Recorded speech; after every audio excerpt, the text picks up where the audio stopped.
What is going on, everyone? We are live for the 6K DFS Darlings 2023 Open Championship. You guys know the deal. Got to break down the 6K range / 5K range this week. Very interesting DK pricing. I want to hear your thoughts about the 5K range. It's because obviously they price some guys higher.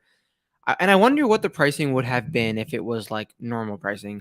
Even if Scotty was like 12-2, like he probably wouldn't have been 12-2 if it was normal pricing, but if he was 12-2, where would Rom and Rory be? Would they be like 10, like 9-8, 9-9? I don't know. I just want to know what you guys' thoughts on this interesting pricing is. I think it's cool. Switch it up a little bit, give us some more build options. So let's take a deep dive in the 6K range because if you want to go up all the way to the top, you might have to get a guy or two from this range.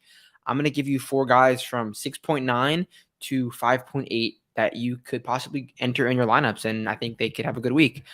What I'm going to be looking at this week is statistically for the 6K range, off the tee prowess and around the green prowess. I think you have to do one or two of those, if not both of those things, really good. And then obviously recent form and Open Championship history can't hurt as well. So let's deep dive into this. And disclaimer right now, I'm going to say for Europeans, strokes gain gutlessness was not a part of this model. So hard disclaimer there. These guys can get off to a flashing start and miss the cut and burn in flames. So that's just a disclaimer. Let's get into it. First guy, 6.9K, Romain Langasque. He was pretty popular last week at his price, but he ranks inside the top 30 on the DP World Tour in strokes gained off the tee and in strokes gained around the green. He's made his last 8 cuts, and he has made 2 out of his 3 cuts at Open Championship. So pretty straightforward there.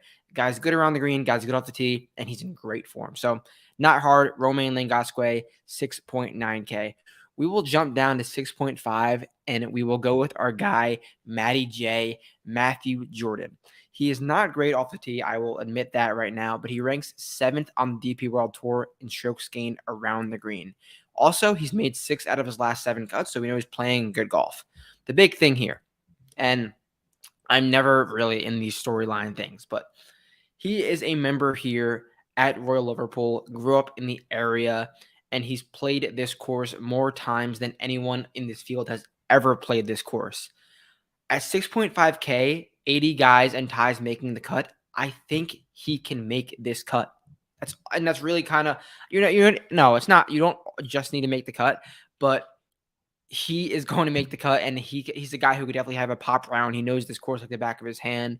But I will say, when guys play their home course, that never really works out. We saw Maverick McNeely and Colin Morikawa play at Summit Club, Pebble Beach, stuff like that. It never really works out. But what I'm saying is I don't think Matthew Jordan is going to miss this cut at 6.5K. So, and he's really good around the green too. So let's do it, Matthew Jordan, 6.5K.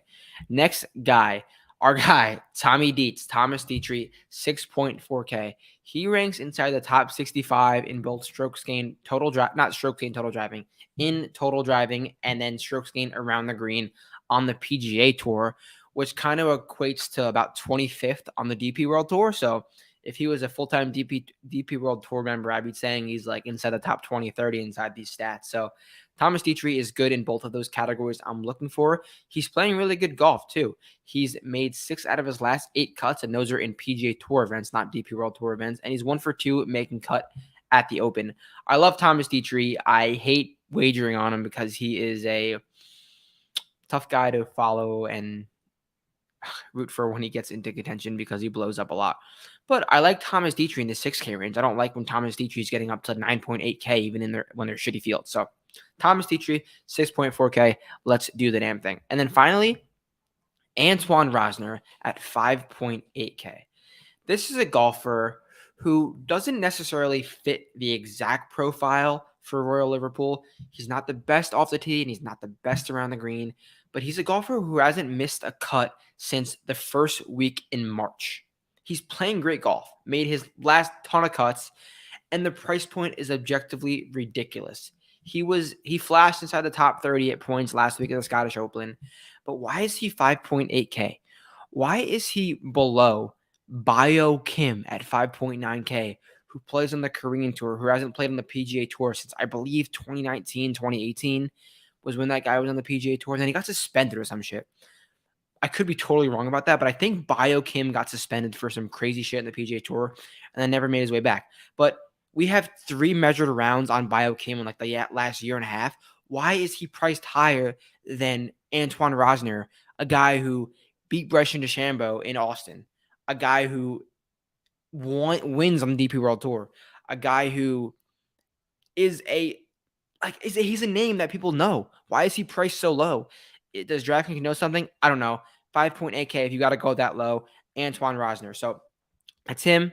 That's Tommy Deet at 6.4K, Matthew Jordan at 6.5K, and Romain Langasque at 6.9K. That is the 6K DFS darlings. I think all of those guys are viable options, and I will be back tonight, DFS Idol, with the guys at SGPN. So catch you guys then.